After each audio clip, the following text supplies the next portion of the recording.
Good morning friends. मैं doctor VK Mishra from gastro liver hospital Swaroopnagar Kanpur. कुछ सच्चाई है जो आपको जानना चाहिए। फैटी लिवर डिजीज बहुत इंपॉर्टेंट है, फैटी लिवर डिजीज बहुत प्रेवलेंट है। एंड आज की तारीख में अगर देखें तो दुनिया की 30% एडल्ट जो पॉपुलेशन है उसको फैटी लिवर डिजीज है। और अगर फैटी लिवर डिजीज को हम ध्यान से देखें कि अगर आपको ठीक उसको कंट्रोल नहीं करते हैं तो फैटी लिवर सिंपल जो है वो नैश में कन्वर्ट होता है, नैश में कन्वर्ट होकर सिरोसिस में कन्वर्ट होता है एंड अल्टीमेटली लिवर डिजीज डिकम्पनसेट होकर आप लिवर ट्रांसप्लांट की दिशा में चलते चले जाते हैं। तो अगर हम फैटी लिवर को देखें तो फैटी लिवर बहुत बिनाइन प्रॉब्लम से लेके बहुत सीरियस इशू तक जाने की ताकत रखती है। फैटी लिवर को ठीक करना है तो डाइट बहुत इंपॉर्टेंट है। इसके पहले के 2 वीडियोस अगर आपने ध्यान से देखे हो, सबसे पहले वीडियो में हमने बात की कि डाइट में चेंज करने की क्या प्रिंसिपल्स एंड कॉन्सेप्ट होना चाहिए, नंबर 1। उसके बाद के वीडियो में हम लोगों ने बात की कि ऐसे क्या फूड्स हैं जो वास्तव में कंप्लाइंट हैं as far as the fatty liver is concern, और क्या चीजें ऐसी हैं जो नॉन कंप्लाइंट हैं जो आपको नहीं इस्तेमाल करना चाहिए। तो जो चीजें आपको इस्तेमाल करना चाहिए या जो कंप्लाइंट फूड है उसके जो कंपोनेंट्स हैं उसके बारे में एक एक के बारे में मैं थोड़ी थोड़ी सी बात करूंगा आपके सामने, उसको जरा ध्यान से देखिए। नाउ होल ग्रेन्स आपको जरूर इनकॉर्पोरेट करना चाहिए। ये जो इनकॉर्पोरेट करें ये इनका इंडेक्स या जीआई इंडेक्स लो होना चाहिए। जैसे ओट्स हैं या ब्राउन राइस हैं, ये विटामिन्स में रिच होते हैं, इसमें मिनरल्स बहुत होते हैं और इनमें फाइबर होता है। जो फाइबर है वो फिलिंग करके चलता है तो आपको बहुत ज्यादा भूख नहीं लगती है, आप ओवर ईट नहीं करते हैं तो आपका वेट मेंटेन रहता है। ये जो चीजें हैं ये आपकी सेटाइटी मेंटेन करती हैं, आपके इंटेस्टाइन की स्पीड ठीक करके बाउल की रेगुलरिटी बना के रखती हैं, तो आपको कॉन्स्टिपेशन डेवलप नहीं होता है। इन रिफाइंड कार्बोहाइड्रेट की तुलना में ये वंडरफुल रिप्लेसमेंट है। इन आपको हमेशा ऑप्ट करना चाहिए, तो जहां ऑप्ट करें वहां वास्तव में आपको ओट्स, ब्राउन राइस, गेहूं की चीजें इनको इस्तेमाल करना चाहिए। नंबर 2 पे है लेग्यूम्स। जब हम लेग्यूम्स की बात करते हैं तो ये वेजिटेरियन सोर्स है of the protein and fibre. जो लेग्यूम्स हैं इनमें प्रोटीन अच्छा होता है, दैट इज क्लास 1 और लीन प्रोटीन, एंड फाइबर अच्छी मात्रा में होता है। इनमें कार्बोहाइड्रेट भी होते हैं लेकिन वो कॉम्प्लेक्स कार्बोहाइड्रेट होते हैं। ये आपको फुल रखते हैं फॉर अ लॉन्गर टाइम, तो आपको जल्दी जल्दी भूख नहीं लगती है। एंड ये आपके ब्लड शुगर में जो फ्लक्चुएशंस होते हैं ऊपर नीचे उसको बचा के चलते हैं, आपके ब्लड शुगर मेंटेन होकर चलती है। जो फैट की अमाउंट है लेग्यूम्स में वो हमेशा कम होती है, इसलिए आपकी जो डाइट है उसमें लेग्यूम्स, लेंटिल्स ये जरूर होने चाहिए। राजमा खाइए, लोबिया खाइए, सोयाबीन खाइए और सभी दालों को इस्तेमाल करिए, ये आपको हेल्प करेंगे। Now look at the starchy vegetables. Starchy vegetables में जो important are the sweet potatoes, या जो हमारे यहां शकरकंदी के नाम से जानी जाती है। फॉर दैट मैटर इवन जो आलू है वो मॉडरेशन में इस कैटेगरी में आता है। जब हम इनकी बात करते हैं तो ये कॉम्प्लेक्स कार्बोहाइड्रेट से भरे हुए होते हैं, ये फाइटोन्यूट्रिएंट्स में काफी रिच होते हैं, इनमें फाइबर ठीक अमाउंट में होता है, इनमें विटामिन्स इन पर्टिकुलर ए ठीक मात्रा में होता है, विटामिन सी ठीक मात्रा में होता है। इन वास्तव में जो विटामिन सी इनमें होता है पर्टिकुलरली स्वीट पोटैटो में, इसको बहुत पावरफुल एंटीऑक्सीडेंट माना जाता है जो आपकी इम्यूनिटी को बूस्ट करता है एंड फैटी लिवर से लड़ने में आपको मदद करता है।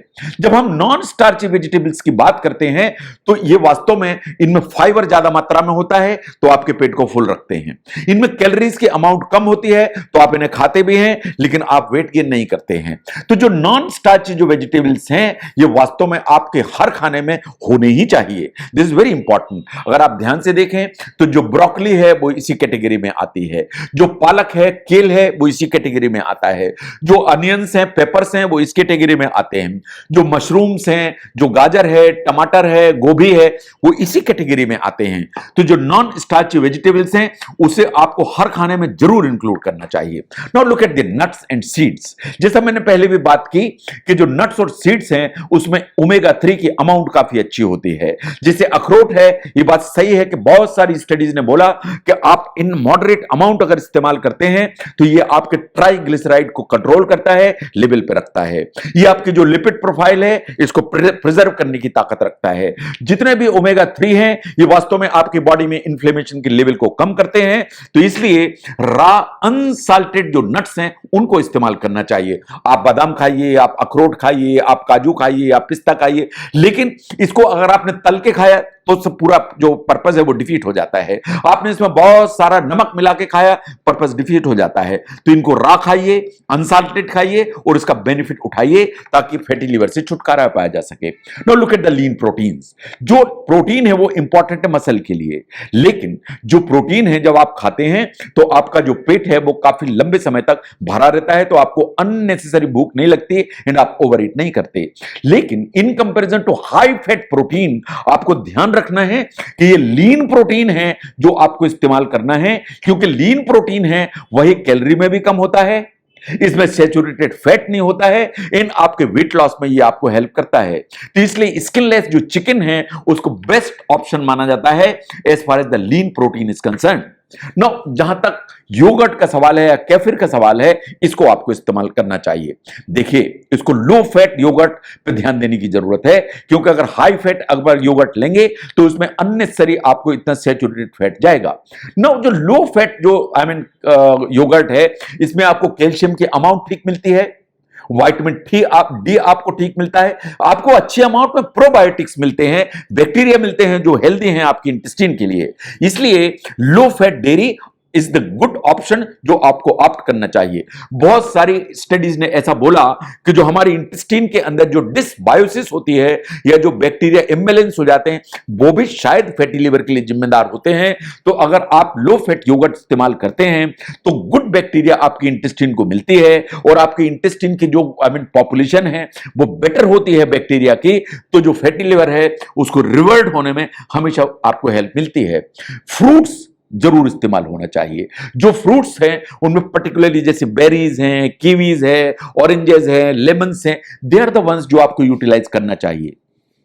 इनमें विटामिन सी अच्छी मात्रा में होता है, जो फाइबर है अच्छी मात्रा में होता है, ये आपके एब्डोमेन या आपके स्टमक को फुल करके रखता है। सभी फ्रूट्स में एंटीऑक्सीडेंट्स भरे हुए होते हैं। इन सभी स्टडीज ने ऐसा बोला कि ऑल दोज पीपल जो फ्रूट ज्यादा इस्तेमाल करते हैं, वेजिटेबल ज्यादा इस्तेमाल करते हैं, वो एक हेल्दी और वेट मेंटेन करके चलते हैं। तो जैसे पहले भी मैंने बात की कि आप जो खाते हैं, आपकी जो प्लेट होती है उसका 50% जो पोर्शन है वो फ्रूट एंड वेजिटेबल से भरा हुआ होना चाहिए। And 1/4 should be the grains and 1/4 should be the protein. Now आपको अपनी डाइट में हर्ब्स एंड स्पाइसेस उनको इंक्लूड करना चाहिए। जब मैं हर्ब्स की बात करता हूं तो जैसे तुलसी है, बेसिल है, ये सब चीजें इस्तेमाल करना चाहिए। हर्ब्स जो हैं वास्तव में एड फ्लेवर को देती हैं, ये बहुत एंटीऑक्सीडेंट्स में भरी हुई होती हैं, ये एंटी इंफ्लेमेटरी प्रॉपर्टी होती है, इनमें कोई कैलोरी नहीं होती, ना इनमें फैट होता है, लेकिन ये फ्लेवर देती हैं, ये एंटीऑक्सीडेंट का काम करती हैं और ये इन्फ्लेमेटरी जो प्रोसेस है उसको रोकने की ताकत रखती हैं। तो अगर आप बेसिक इसको ध्यान से देखें तो ये बात बिल्कुल सही है कि अगर फैटी लिवर को रिवर्ट करना है तो बहुत सारी स्टडीज ये भी कहती हैं कि आपको जो डाइट है उसमें विटामिन ई सप्लीमेंट करना चाहिए। नाउ विटामिन ए कैसे मिलेगा? विटामिन ई के बहुत सारे कैप्सूल्स आते हैं जो आप मार्केट से लेके खा सकते हैं, लेकिन अगर आपको विटामिन ई खाना है, मैं आपको रिकमेंड करूंगा कि आपने डॉक्टर से बात करिए कि क्या वास्तव में आपको विटामिन ई की जरूरत है। अदरवाइज आपको खाने की उन चीजों को ध्यान से देखना चाहिए जिनसे आपको विटामिन ई मिलेगा। आप रोज पालक खाने लगें, विटामिन ई आपको इफरात में मिलना चालू हो जाएगा। तो डाइटरी फैक्टर्स जो आपको विटामिन ई देते हैं वो शायद ज्यादा इंपॉर्टेंट हैं in comparison to vitamin E जो आप मार्केट से खरीद के खाएंगे। फिर भी आपको अपने डॉक्टर से कंसल्ट करने की जरूरत है, और अगर वो कहते हैं कि नहीं आपको विटामिन ई खाने की जरूरत है तो विटामिन ई लीजिए। तो जो अलग अलग कंपोनेंट्स इन डाइट के जो फैटी लिवर में इनकॉर्पोरेट करना चाहिए आपको अपनी डाइटरी चेंजेस में या कि लाइफस्टाइल में, अगर उनको समझने में ये वीडियो आपको हेल्प करता है तो जरूर शेयर करें। मैं doctor VK Mishra from gastro liver hospital, Swaroop Nagar, Kanpur. Thank you very much.